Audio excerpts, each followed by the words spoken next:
What a terrible game. Like, that's the type of game that I'm like, thank God that one was a Wednesday night and not a lot of people probably watched it, because that's the type of game where, like, you show that one to someone who's not a fan of soccer, they're not going to be a fan of soccer after that game. Terrible performance from both sides all around. TFC loses 2-0 away to Nashville SC in a game where basically everyone was suspended. John Herdman was suspended. All the basically six main players on TFC were suspended, down to the point that Raul Petretto was the captain to start the game off until Insigne was substituted in.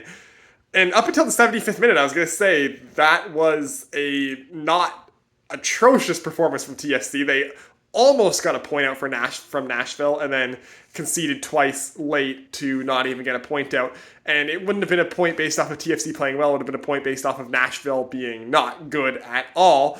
But honestly, like, they didn't get completely blown in with Nashville playing their best team, with TFC playing a very rotated squad given all the suspensions and injuries we have. So for the guys who were on the pitch, defensively not a terrible performance. Absolutely nothing was happening offensively for Toronto FC in that game.